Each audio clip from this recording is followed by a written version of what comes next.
My unique skill makes me OP at level 1. Apparently, not only makes our MC OP, but apparently it makes his wife acquiring skills OP as well. Welcome back to another video on the VikingGnomeAnime channel. Today we are looking over episode 1 of My Unique Skill Makes Me OP. Even at level 1, and so it does. Well, this might be the lower end of isekais this season. I'm not sure if it's going to be the worst one or not, but it's definitely going to be down there from the looks of it. But it might still be somewhat entertaining, so we will have to see. So we start off episode 1 here with apparently our isekai MC here being dropped by a slime. Not sure how that happens, but there must have been some glitch in the system. So he just is a drop item from a slime. And yes, that is the thing. We look at his status. Apparently he is stuck at level 1 forever, as level 1 is apparently his max level. And apparently he has horrible stats, the worst of the stats he can have. But apparently his drop rates, or his, I guess drop rate is the best way to say it, are all S rank. So all sort of different drop rates from different sort of like food or drink or however they differentiate the drop categories are all S. So he gets tons of drops when he kills us things, which means of course he can sell those things and basically then has an infinite money glitch with enough work as he gets like the best possible drop items or the most amount of drop items whenever he kills anything. This also leads into the dungeon Nihon something dungeon that they discover at the end of the episode here, where apparently only he gets drop items from. These special seeds that apparently increase his max stats. So, but in the first episode, his HP is now S rank, where it was F rank before. So these things are specific to only him, apparently. He says in the anime here, in the episode, that it's because his drop rates are S that he gets the drop items and that only he can pick them up. But considering the dungeon is named like Nihon, etc., right? I would more assume it's a dungeon that only works with reincarnated people, but that would also be quite weird. And I mean, I have a lot of questions about why that dungeon appeared right after he appeared. Is he the first reincarnated in this world? If he is, like, what sort of connection does this dungeon have to him? And I mean, I don't know. I doubt we will get much answers in any of these respects, because the show probably isn't going to be taking itself too seriously in that regard. But hey, maybe we will get some sort of answers eventually. But yeah, we do find out that Truck-kun once again does not make an appearance. Our MC this time dies from overwork. I have to say that Truck-kun has not gotten any kills this season at all. He might be slacking, or maybe he's just on vacation. Hard to say. Another thing of note here is that in the first episode, we do get introduced to, I do believe, 3 waifus. We do get our first waifu from the get-go, which is definitely a waifu. The bunny girl, which is also definitely a waifu, that we basically see at the end of the episode do some cringy, I love you commentary there. Don't know what that's about, but oh boy. And also the pink-haired girl at the, I don't know, Adventurers Guild, or, I don't know, like Sales Guild, where you sell your drop items, also apparently has a crush on him, for some reason. So, 3 waifus, yeah, basically, we get 3 waifus in episode 1, which is possibly a new record. That is a lot of waifus in one episode. I'm sure we'll get many more, so don't you worry.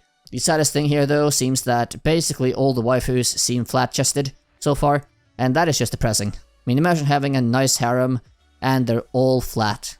Goddamn, dude.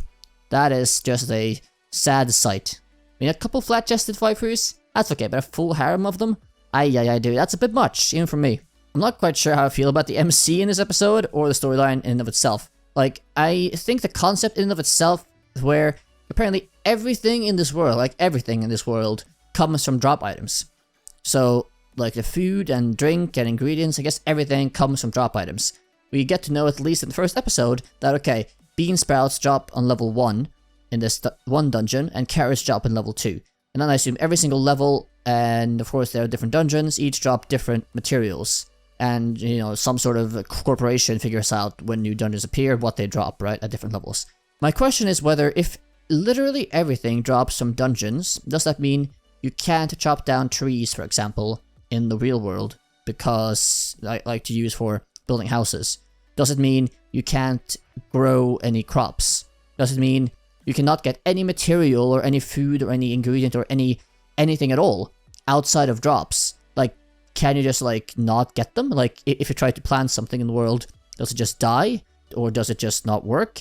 If you try to chop down a tree in the world, does that mean the tree is literally impenetrable? Like, you can't do anything about it? or if you can't cut it down, it's impossible to use. I mean, how does this work? I don't know. Hopefully we will get some answers, because I'm intrigued by the concept that literally everything is dropped by dungeons, and each level has its own drop item, because that can create many interesting sort of systems and economies around that, especially how hard some things are to get depending on which level they drop at, right? But we didn't really get any solid answer in episode 1 of if literally everything has to be dropped, or if some things don't need to be dropped. Like, we only get to know about bean sprouts and carrots in episode 1, so does that mean only food ingredients and stuff, or everything? I'm not really quite sure yet, but yeah, hopefully they do explain that further in the next episodes, because I want to know more about that, as I think it's interesting.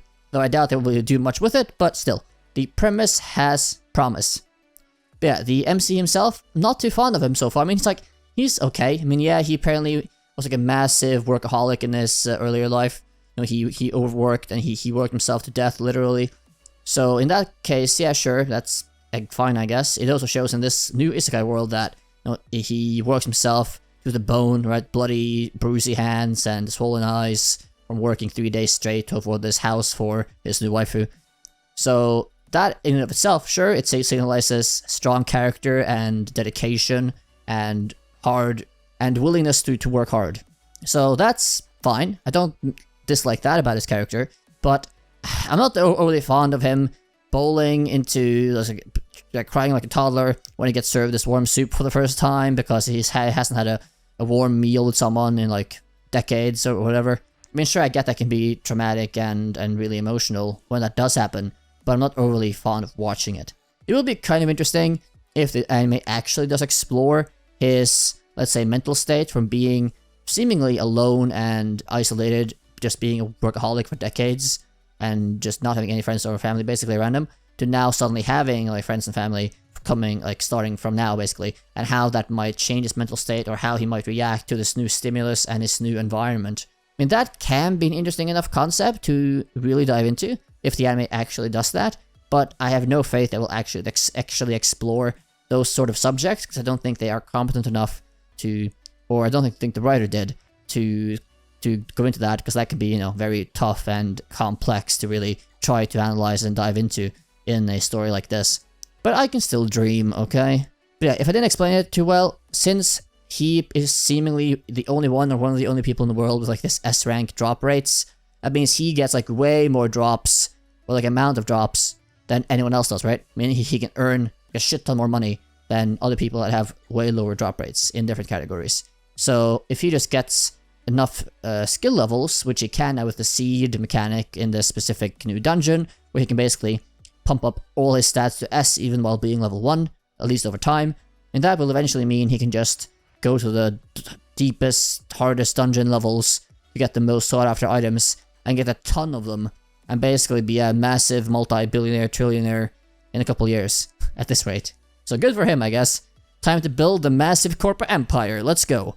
So I'm not really too sure what I think of this show. Again, it's not the worst, but it definitely seems to be like on a lower level of quality of isekai this season.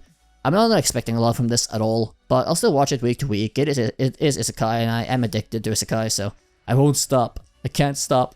Send help. I might cover it weekly on the channel, probably will, because I do want to focus on at least every isekai whenever I can. But yeah, I mean, it might have some slight promise, but yeah, I'm not holding out too much hope. We can see, we can hope, we can dream.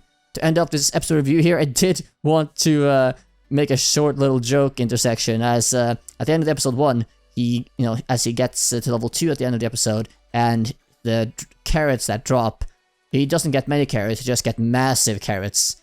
And then his first waifu, when he comes home, is like, wow, these carrots are so big. And I chuckled to myself, oh yes, his carrot is very, very big. Surely, the hugest of carrots. Oh god. Yeah, anyway, I make myself laugh too much at these very stupid jokes. Hope you enjoyed it. Hope you enjoyed the episode review. If you did, please leave a like, comment, subscribe, all that good stuff. What did you think of the show so far? Please leave your feelings below. Would love to read them. With that being said, I'll see you all in the next anime review. So see you next time. Have a good day. Bye-bye.